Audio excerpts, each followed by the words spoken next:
12시에 많은 참여 바랍니다. 화요일의 명인들의 복귀 출발하도록 하겠습니다. 김근우입니다. 자, 지난 한 주간 잘 보내셨나요?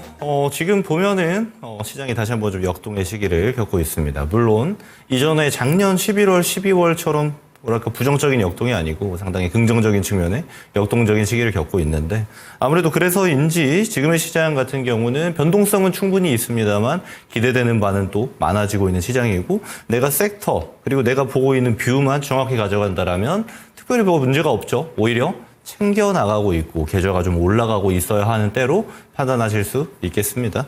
자, 그래서 여러 가지 오늘 또 이야기를 드려야 되는데 국내 증시를 포함해서 당연하겠지만 오늘 경제방송에서 하루 종일 이야기 나왔을 트럼프 얘기도 좀 드려야 되고요. 그리고 국내, 해외 증시까지 간략하게 좀 보도록 하겠습니다. 자, 먼저 오늘 우리 증시 어떻게 끝났는지 같이 한번 살펴볼게요.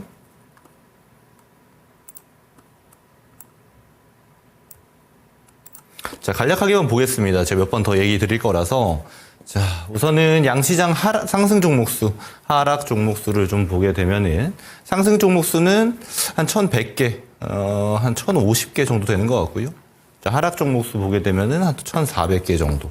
그래서 소폭 이제 하락 종목수가 많은 증시로 결론 지어졌다라고 오늘 증시를 평가할 수 있겠고 실제로 이것뿐 아니고 장중의 변동성을 보게 되면 장 초반에 출발했다가 또 내려오는 모습을 좀 볼 수 있었는데 이 지점들도 간략하게 설명드릴 겁니다. 자, 그리고 보면요. 우리만 그런 게 아니고 실제로 전일자를 보게 되면 뉴욕 증시, 미 증시는 휴장이었습니다. 근데 오늘 증시 보면은 다 눈치를 좀 보고 있어요.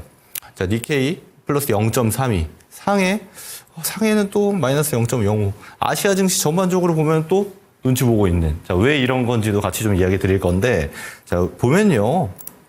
어느 정도는 이런 지점들이 예상이 갔던 측면도 있습니다. 일단 코스피 기준으로 분봉으로 놓고 좀 볼게요. 자, 10분봉 놓고. 자, 오늘 모습 보면 이런 형식이었습니다. 장 출발 땅 할 때 보면요. 갭상승 나왔고 쫙 올라갔죠. 근데 딱 출발할 때만 좋고 계속 내려갔습니다.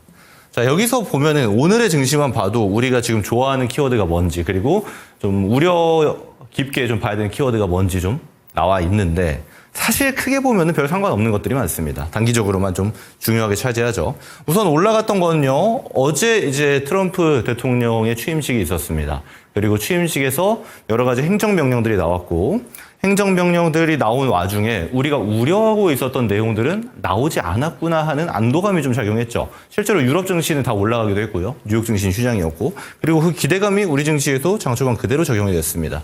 근데 이때 제 기억에 이제 9시 한 15분 정도 기억을 하는데 이 타이밍에 어떤 게 나왔냐면 자, 캐나다, 멕시코 대상으로 해서 이제 관세에 대한 부과를 2월 1일자로 진행될 수 있게 하겠다라는 얘기가 나왔죠. 그리고 그때부터 해서 우리 증시를 포함한 아시아 증시가 다 내리기 시작했고 그리고 또 하방에서 또 저가 매수세가 유입되기도 하는 이런 모습이 보여줬던 게 오늘이었습니다.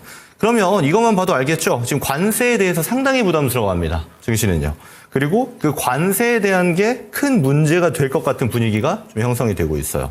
제가 큰 방향만 좀 이야기를 드리면요. 이 관세에 대해서는 지금 이야기 나오고 있는 거는 두 가지죠. 첫 번째, 이제 징벌적 관세입니다. 대상은 국경을 마주하고 있는 캐나다, 네, 멕시코, 그리고 중국까지 들어가는 징벌적인 관세에 대한 내용이 있고 두 번째가 이제 우리가 포함되는 보편적 관세입니다. 이거는 제가 그냥 보편적 관세라고만 쓸게요. 왜 그러냐 하면 여기는 모든 국가가 포함이 되거든요.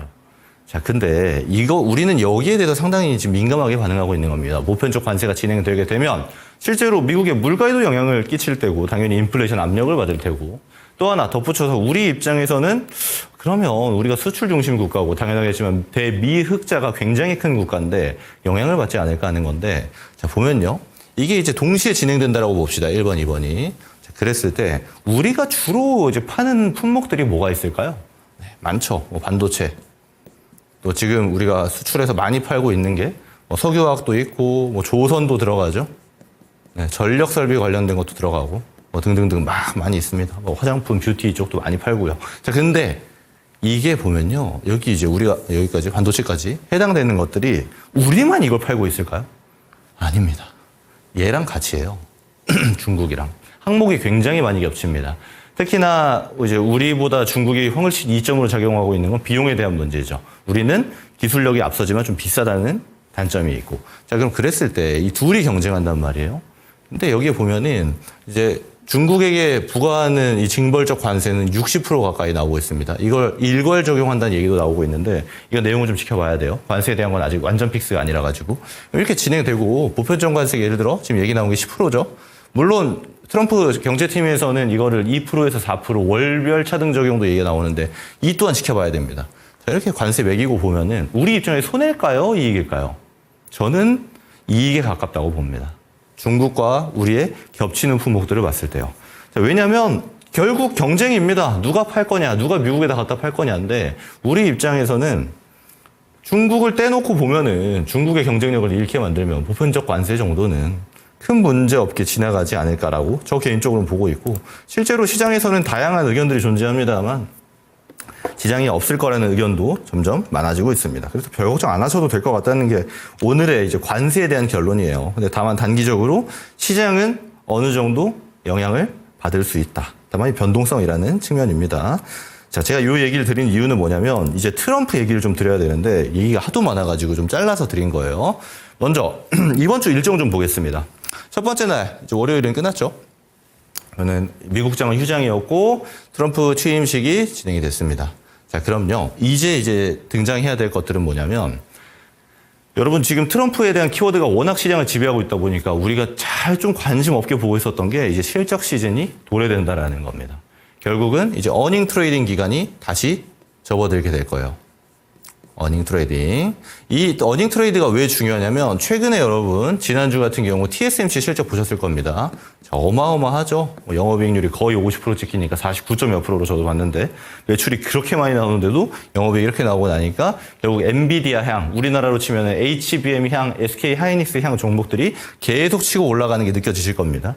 그러니까 트럼프라는 키워드를 통해서 움직이는 애들 중에서 중심이 발생할 거고 그 중심은 실적 발표에 있다라고 저는 보고 있는 겁니다. 그래서 오늘 제가 이 화면 뉴스 기사 좀 캡처해 온 건데 대표적인 기업들이 있거든요. 그 중에서도 트럼프 관련된 기업들 중에서 제너럴 일렉트릭의 자회사 에어로스페이스 있죠.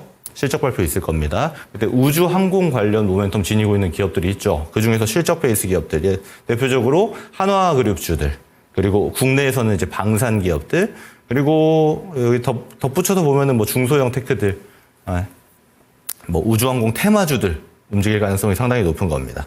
일정 확인하시고, 그리고 얘네를 넘어서 이제 다양한 기업들이 지금 금융주는 실적 발표하고 있고, 실적 발표가 계속 나올 건데, 이때 우리 증시도 실적 발표 시즌이 같이 도래될 거예요. 그래서 시장이 한번 바뀌는 타이밍이 올 겁니다. 이 지점을 좀 살펴보시면 되겠고요. 우선 지금 있는 얘기 좀만 더 드리겠습니다. 자, 오늘 장중에 많은 분들이 좀 눈물을 흘리셨지도 않았을까라는 생각이 들기도 해요. 자, 트럼프 기후협약 탈퇴하며 행정명령 쏟아냈다. 실제로 사인했습니다. 이제 파리 기후협약 탈퇴했고요. 여기에 덧붙여서 전기차 의무 법안도 취소하는 행정명령 내렸습니다. 바이든 정부랑 완전 다른 길을 걷고 있는 건데, 자, 이건요, 사실 몰랐던 사람 없죠, 이거는. 우리가 다 알고 있었어야 되는 내용이고, 이미 그렇게 알고 있는 걸로 우리 포트폴리오를 구성해 놨어야 되는 내용입니다. 자, 그러면 그걸 가지고 제가 내용을 좀 볼 건데, 대표적인 기업들을 좀 볼게요. 자, 에코프로비엠. LG 에너지 솔루션 먼저 보겠습니다. 대장이니까요. 제가 이 2차 전지 관련 종목들은 항상 먼저 이야기 드리는 게 LG 엔솔인데 LG 엔솔 자리 못 잡으면 어차피 못 간다. 네, 그런 얘기 자주 드리잖아요. LG 엔솔을 포함해서 같이 보겠습니다. 에코프로비엠, 포스코 퓨처엠.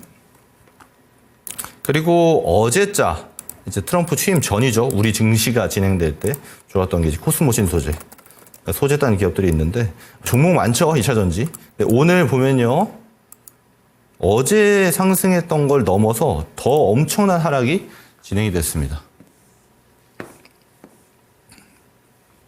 자, 이 자리에서도 여러 번 이야기 드렸지만, 자, 기억하시는 분들이 있을 거예요. 제가 작년도에 이제 LG 엔솔이 올라올 때, 이때 요 라인 기억하시는 분들이 있을 겁니다. 이때 있죠. 제가 이 LG 엔솔이 막 올라올 때 2차 전지가 꿈틀꿈틀 같이 하잖아요. 결국 이 LG 엔솔이 자리 못 잡으면 얘네 반등 나왔다가 다시 내려간다. 이야기 드렸던 거 기억하실 수 있을 거라고 봅니다. 이 바닥론에 대해서 저는 2차 전지를 안 산다라고 이렇게 표현을 드렸죠. 특히나 제 유튜브를 통해서 공개방송 제가 월수금으로 드리고 있는데 보신 분들 잘 아실 겁니다. 이게 왜 그렇냐면 큰 그림에서 전체적인 방향, 우리가 업황이라고 말하는 것들, 그리고 시장이 판단했을 때 앞으로의 성장성을 그리는 것들, 이런 것들이 차트에 보통 녹아집니다. 근데 이렇게 저 위에서부터 내려오고 있는 섹터는 우리가 항상 조심을 해서 봐야 돼요. 그래서 제가 방송에서 종목 상담 프로그램에 이렇게 출연할 때 보면은 반등 나오면 팟이라 이렇게 이야기 많이 드리잖아요. 그랬던 이유가 있는 겁니다. 오늘은 뭐 이걸 디테일하게 드리려는 건 아니고, 파리기후 협약 탈퇴 얘기가 나오면서 지금 2차전지 종목들이 다시 한번 거의 신저가 라인에 또 가까워졌어요. 근데 이럴 때 보면은 두 가지 논리가 이제 만날 겁니다. 이럴 때 사야 된다. 이럴 때 사야 된다. 맞는 경우도 있죠. 맞는 경우도 있고요. 근데 보면요. 여기서 이제 이 바닥 레벨, 바닥이라고 보겠습니다. 그럼 사서 이거 이제 급등을 기대하시는 분들이 있어요. 이렇게 나오기 쉽지 않습니다. 이게 업황이 전체가 돌아가려면 첫째로 숫자 지키는 애들이 올라와야 돼요. 대표적으로 LG 에너지 솔루션 같은 기업들이 보조금을 받아도 지금 적자인 형태는 우리 다 알고 있는 거잖아요. 그런 애들까지 올라오는 구조가 나와야 됩니다. 이때가 최적의 타이밍이었어요. 이때 얘네가 이 자리 지켜주면서 밑에 이제 가는 소재 기업들, 부품 장비 기업들이 이제 올라오면서 레벨 맞추고, 그리고 나서 얘가 한 단계 더 레벨업 되는 뭐 이런 구조로 가면서 SDI나 SK 이노베이션 같은 기업들도 같이 따라가는 이런 구조가 나와줘야 됩니다. 차트에서는. 근데 나오지 않았죠. 결국 깨고 내려가 버렸죠. 자, 이런 구조에서는 사실 올라가기가 쉽지 않다라는 거 우리가 알고 갔으면 좋겠습니다. 그래서 지금도요, 여기서 이제 반등 나와도 이상하지 않습니다. 너무 많이 빠져버렸기 때문에 이제 기술적 반등이 또 나올 수 있는데, 최근에 들어가신 분들 있죠. 저 위에 평단 있는 분들은 사실 대응이 좀 어려우실 거예요. 근데 지금 최근자에 붙은 평단 가지고 계신 분들은 이 반등 뷰가 좀 나와줄 때, 일부 비중이라도 좀 덜어내시는 게 저는 좋아 보인다라는 의견을 좀 같이 이야기 드려보겠습니다. 자, 그래서 이거 2차 전지 얘기만 제가 드리려는 게 아니고, 행정명령 참고로 이제 언론사별로 좀 차이가 있는데, 행정명령에 대해서 대표적으로 이제 트럼프 대통령이 가장 신뢰한다고 이야기하는 게 이제 폭스뉴스 같은 경우인데, 폭스뉴스는 약 200개 서명이 진행될 거다라고 이야기가 나왔고, 그리고 대부분의 이제 언론들은 100개 정도가 나올 거다. 그러니까 100개에서 한 200개 요 정도 레벨에서 행정명령이 들어갈 것 같은데, 여기서 정책 단위로 보면 좋은 내용들이 우리 입장에서는 굉장히 많습니다. 일단 당장 오늘 나온 것만 봐도 쭉 많죠. 뭐 이민 관련 정책들, 이민에서 뭐 국경 관련된 정책 막 쭉쭉쭉 나오다가 이제 경제 정책에서는 에너지가 나왔습니다. 자, 근데 이 에너지에 대한 정책에 사인했던 거는 보면요, 방금 이야기 나왔던 이제 그린 뉴딜 정책에 포함되어져 있는 정책들은 다 폐기 처분을 하고 새로운 정책들이 나오기 시작했죠. 여기에 이제 추가가 되는 게 뭐냐면 전통 에너지였습니다. 여기서 전통 에너지에 포함되는 거는 석유화학, 자, 그리고 원전입니다.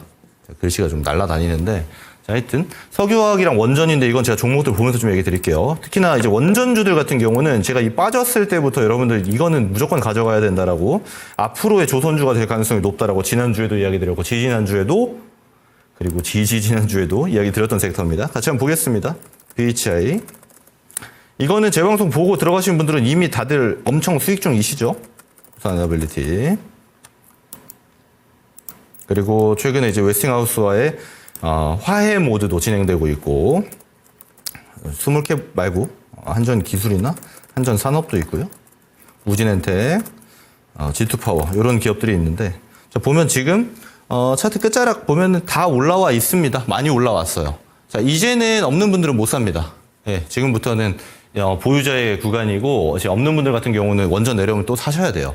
이쪽은요, 지금 트럼프 대통령의 정책이 뭐 오늘 바꿨다 내일 바꿨다 하는 게 아닙니다. 긴 시간 동안에 강조해 왔던 거고, 제가 방금 이야기 드렸던 이제 에너지에 관련 이제 정책들이 이제 사인까지 끝났는데, 여기에 들어가는 것들은요, 이제 이번에 나온 게 이제 석유화학입니다. 이 석유화학도 논리를 좀 보게 되면은, 자, 특히나 대미 흑자국들이 많죠. 제조업 기반 국가들, 우리를 포함해서 뭐 중국이라든지 뭐 동남아 국가들 같은 경우 미국에다가 굉장히 많이 팔고 있고, 그걸로 무역 흑자를 많이 내는데 이 기업들은 미국에서 에너지 사가라 이거예요. 우리가 생산할 테니까. 과거에 트럼프 1기 때 우리가 생각해 보면은 셰일 가스, 셰일 오일 추출로 인해서 에너지 가격이 굉장히 떨어졌었죠. 특히 석유 관련.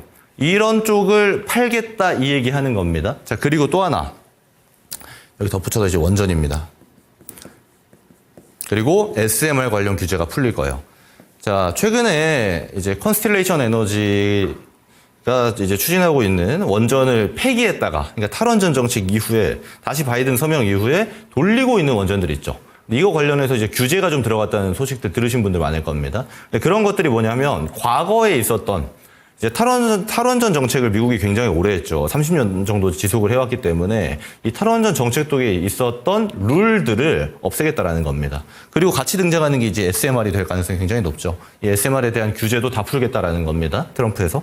자, 그러면 지금 제가 이제 항상 강조드리는 이 AI라는 키워드가 등장했을 때 AI라는 키워드가 등장했을 때 우리나라 기업들 중에서 뭐 엔비디아의 칩을 사와가지고 데이터 센터 짓고 데이터 센터를 통해서 또 팹리스 향 서비스를 진출해 있는 기업들이 많이 있나요?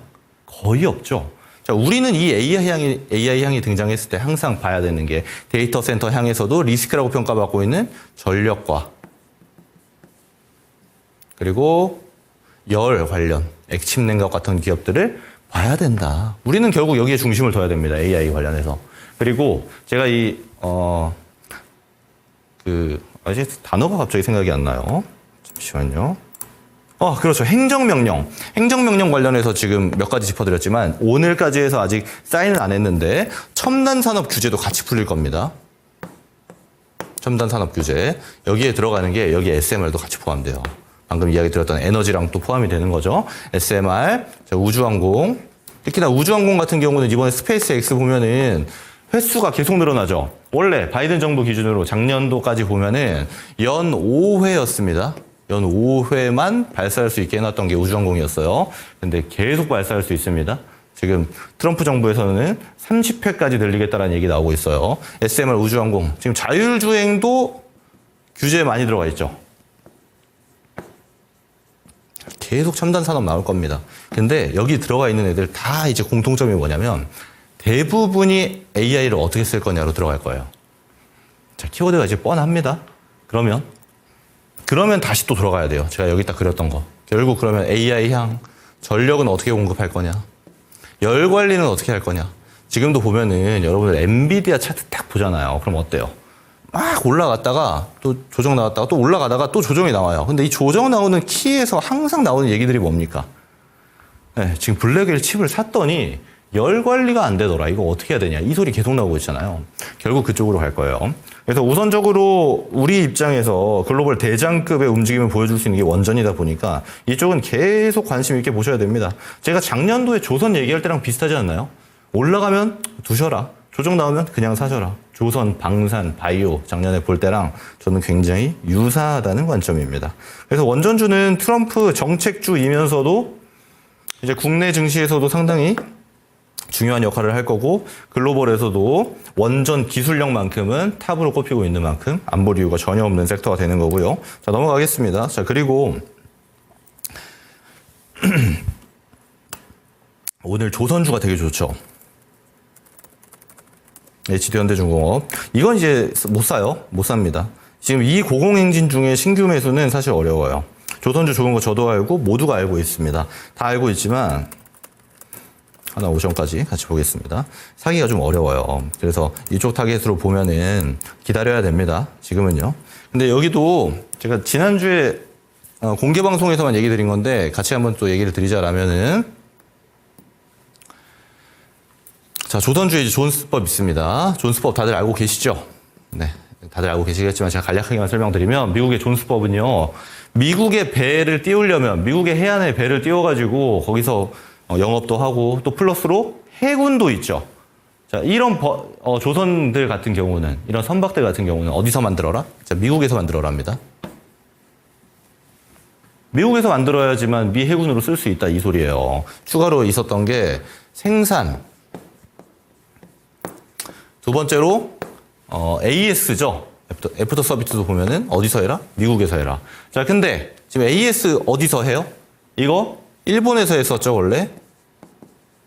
그리고 추가로 이번에 HD 현대랑 하나오션에서 같이 들어가면서 이제 한국도 같이 합니다. 자, 그럼 지금 중요한 건 뭐냐면 이 생산도 그럼 미국에서 계속 할 거냐 이거예요.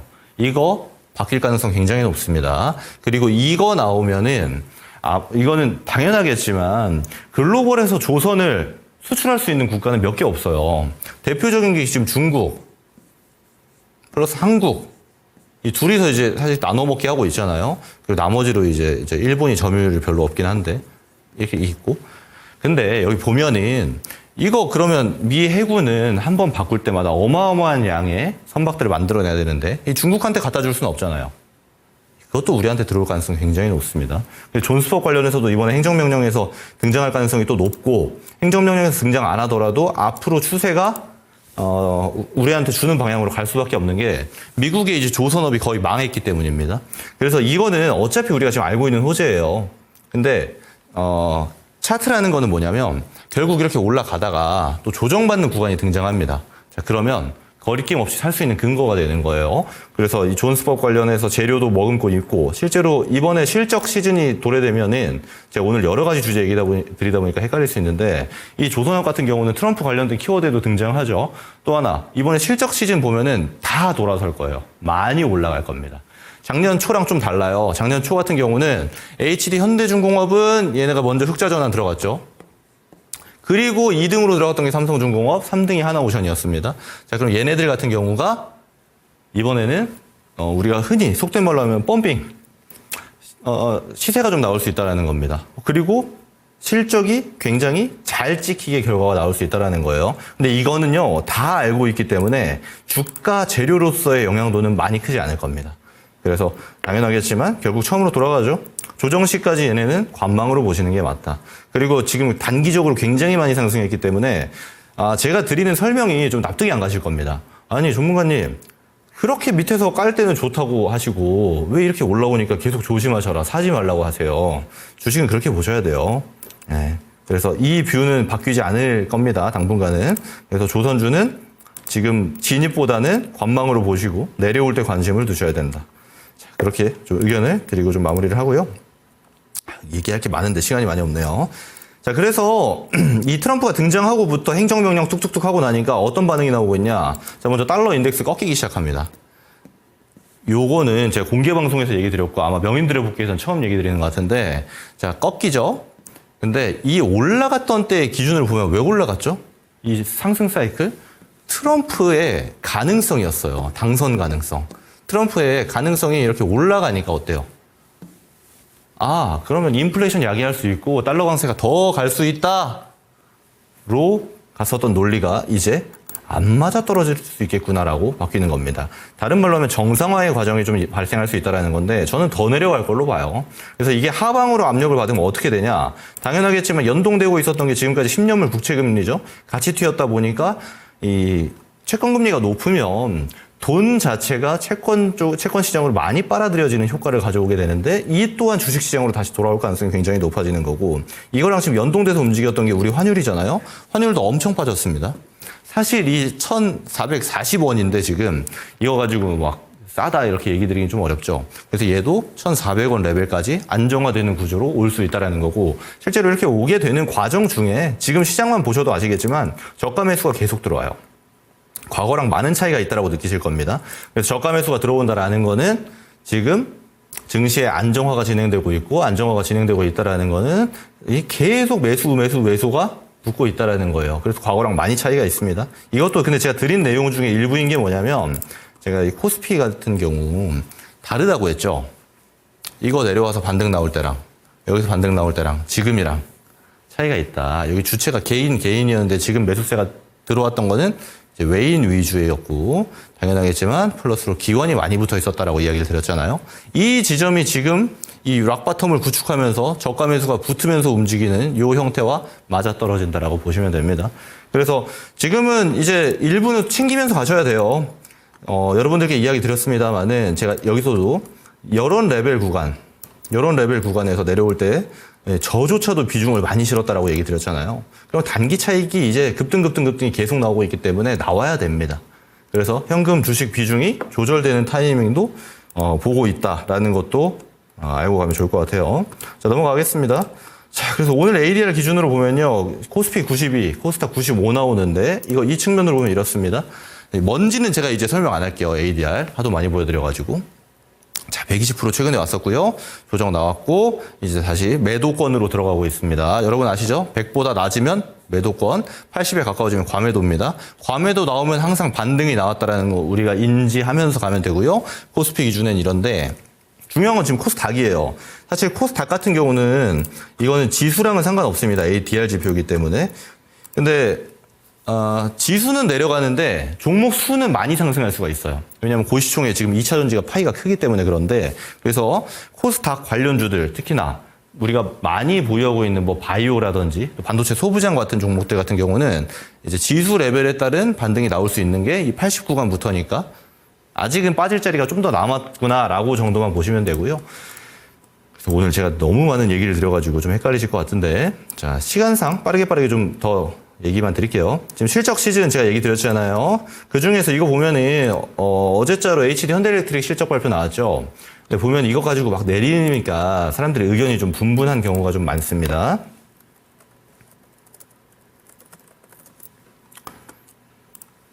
이거 이제 더 내려오잖아요. 더 내려오면은 추세 하락이 아니고 여기서는 리바운딩을 보셔야 돼요. 그래서 위로 세게 43만 6,500원까지 다 돌파하는 그 위까지 보지 마시고 이거 리바운딩 나오는 자리가 분명히 나옵니다. 이렇게 대장주들은 쉽게 죽지 않아요. 그리고 제가 아까 실적표를 보여드렸었는데 내용을 보게 되면 이렇죠. 전반적으로 괜찮아요. 특히나 이게 수주 물량 같은 경우는 어때요? 오히려 훨씬 늘었습니다. 그렇죠? 수주 정보 굉장히 좋고 영업이익률 보면은 제조업 기업인데도 불구하고 자 보면은 20% 지킵니다. 자, 그러니까 튼튼한 기업이고 돈 잘 벌고 있고 수주량 좋은 거는 우리가 다 알고 있어요. 그럼 주가가 내려오면 뭐다? 적극 매수 구간으로 볼 수가 있는 겁니다. 그래서 제가 가져온 내용이 좀 많은데 자, 못 드린 내용은 제가 공개 방송에서 좀 드려야 될 것 같습니다. 그래서 오늘 시장 보면은 다소 불안하게 느끼실 수 있겠지만 큰 방향에서 보면은 저는 안정화의 과정으로 좀 보고 있다라고 이야기 드릴 수 있을 것 같고요. 의견이 좀 분분한 때입니다. 특히 트럼프 관련해서. 근데 이 주식쟁이 입장에서는 결국 트럼프에 관련된 키워드, 트럼프가 주목하고 있는 형태의 섹터들만 눈여겨보게 되면 결코 어렵지 않다라는 거 아마 전주에 제가 드렸던 관심주들을 보고도 많이 느끼셨을 거라고 봅니다. 자, 오늘은 이 정도 하고요. 못 드린 내용은 내일 오후 4시에 제 유튜브, 김근우의 근본투자 유튜브 라이브 통해서 드리도록 하겠습니다. 다음 주 화요일에 다시 뵙도록 하겠습니다. 좋은 오후 보내시기를 바랍니다.